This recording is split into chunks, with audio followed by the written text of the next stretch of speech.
Ketemu lagi di channel saya, Histori Perjalanan Kisah Saya Mencapai Kesuksesan.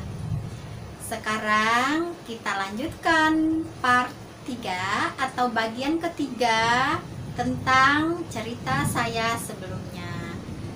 Semoga dengan berbagi kisah ini akan menjadi inspirasi buat adik-adik atau siapapun yang punya keinginan tekad yang baik agar terus semangat dan terus berusaha untuk menggapai cita-cita dan keinginannya, walaupun rintangan itu pasti ada. Nah, semoga dengan berbagi share cerita ini akan menambah dan membangkitkan semangat kita atau semangat adik-adik untuk tetap terus mengejar cita-cita dan keinginan yang baik. Nah, sekarang kita akan lanjutkan cerita saya yang kemarin ya. Nah, itu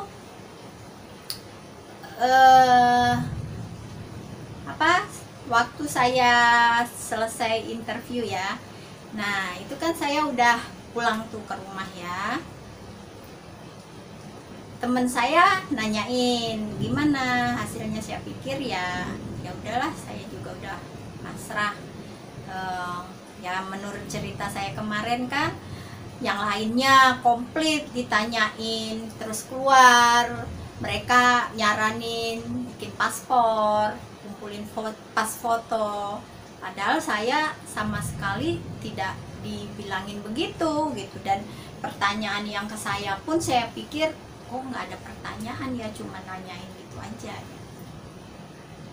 Nah, setelah beberapa hari, nah tiba-tiba saya ditelepon dari agensi, dari kantor agensi. Nah, dia bilang ini atas nama Neneng Andri ya. Tuh. Ya, saya bilang gitu, bisa mendatangi kantor kami agensi karena ada persyaratan atau dokumen yang harus dilengkapi.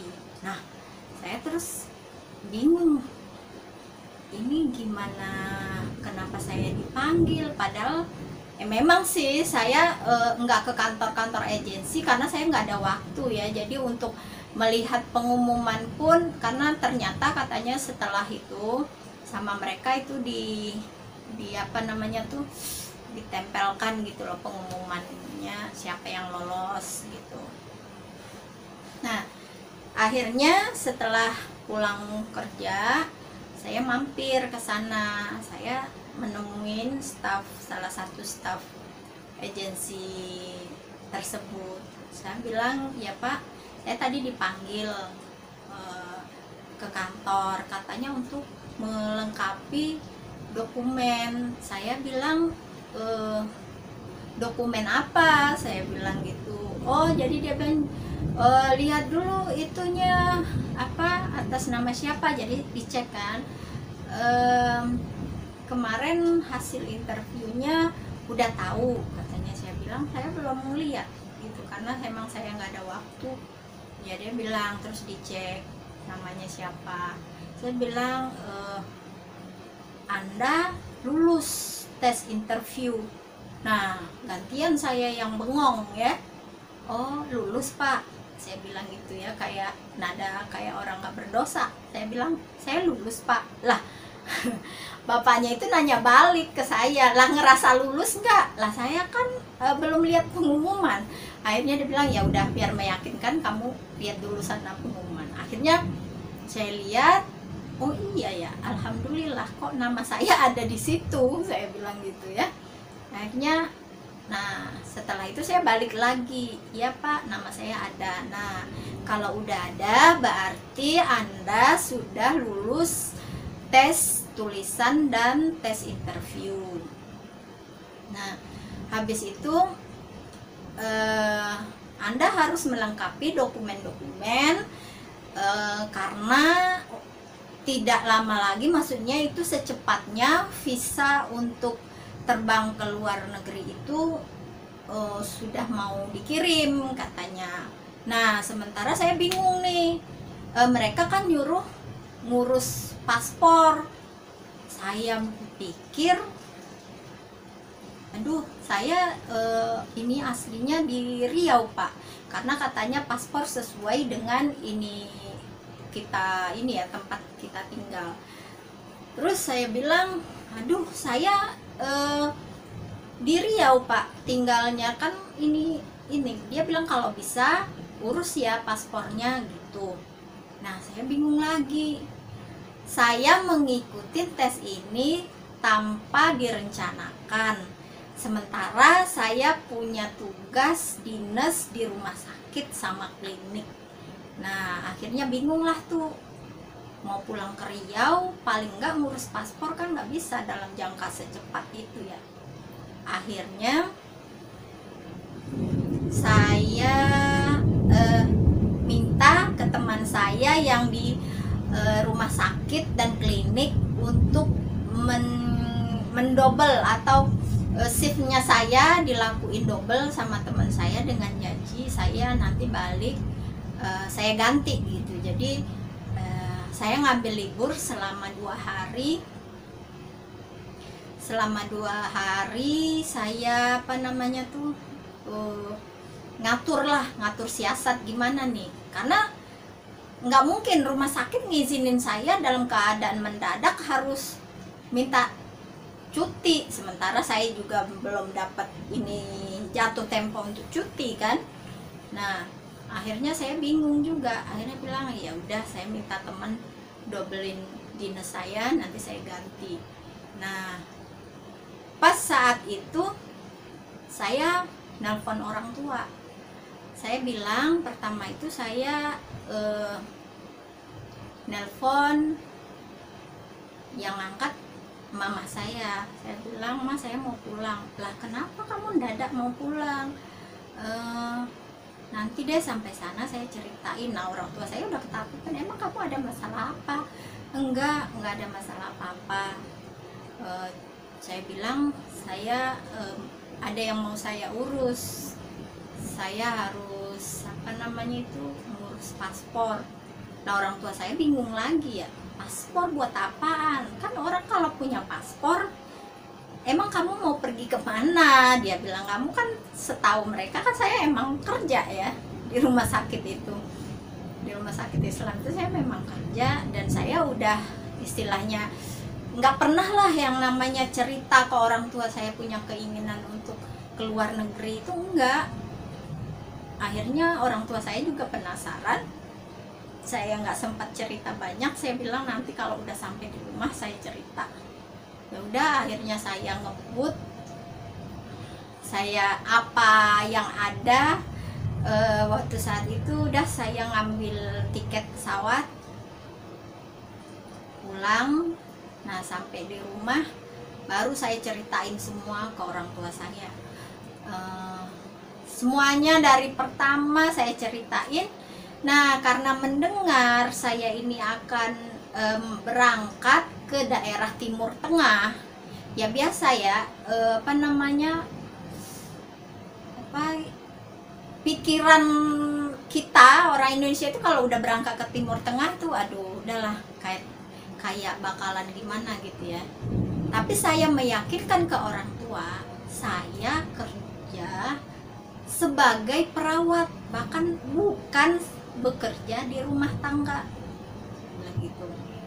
Nah, dan pun saya jelaskan, saya pergi bukan dengan istilahnya bukan dengan agensi gelap, tapi itu kerjasama antara Departemen Kesehatan sama agensi yang akan memberangkatkan perawat.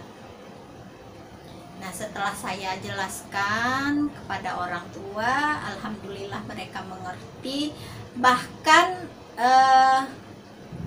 karena saking mereka nggak percaya, emang kamu bisa kalau seandainya kamu itu kerja di luar negeri, emang apa yang akan kamu ucapkan? Nah, saking orang tua saya nggak percaya ya, saya sendiri aja ngerasa bisa nggak ya. Cuman karena saya merasa saya harus ambil kesempatan ini, karena mungkin ini jalan Allah untuk membuktikan kesuksesan itu pun apa namanya, jadi dikasih jalan loh. Ini kamu kan dulu pingin nih sukses, mungkin saya kecewakan dengan kamu tidak mendapatkan kesuksesan di satu bidang.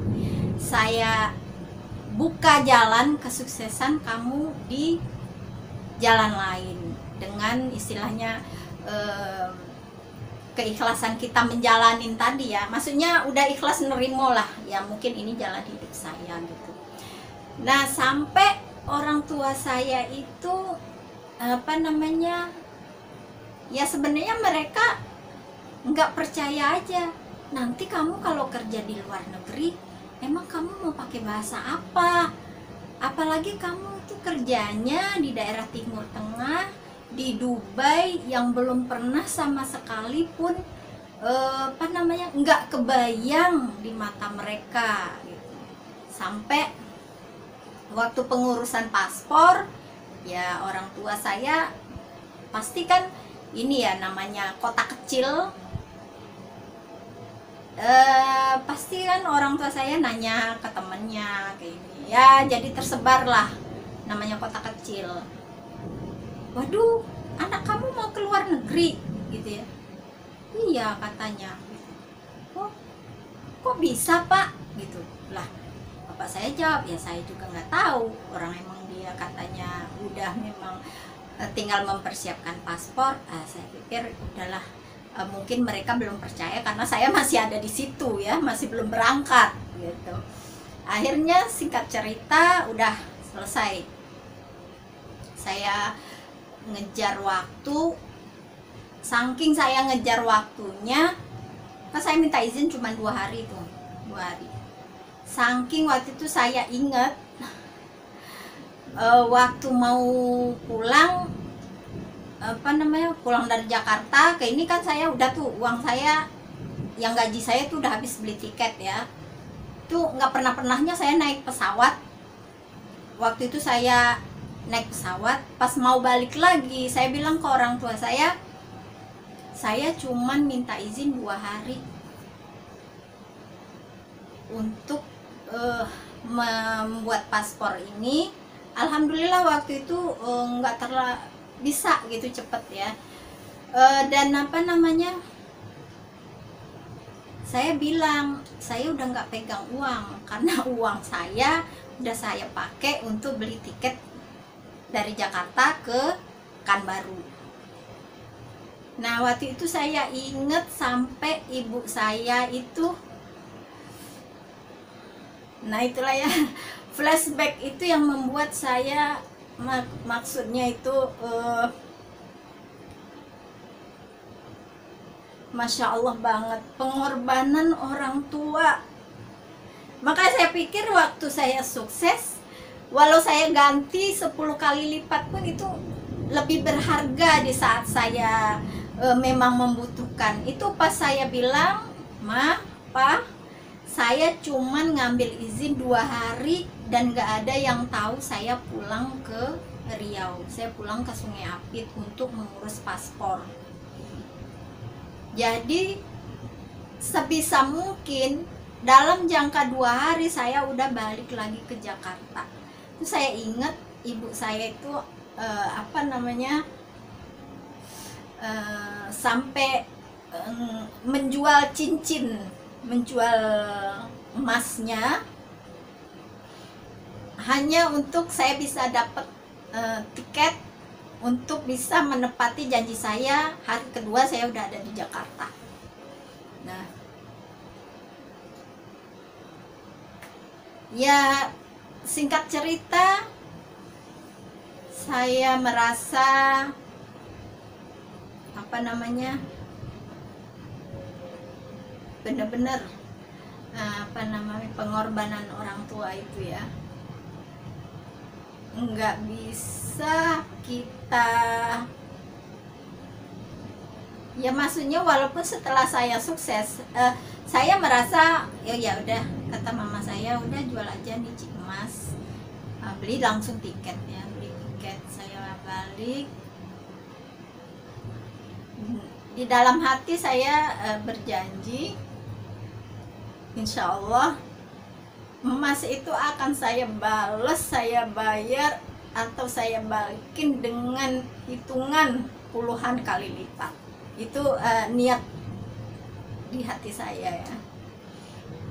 Ya walaupun itu mungkin baru sekarang terungkap karena saya menceritakan kisah di sini.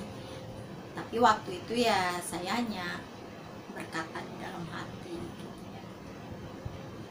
Nah, alhamdulillah pas hari kedua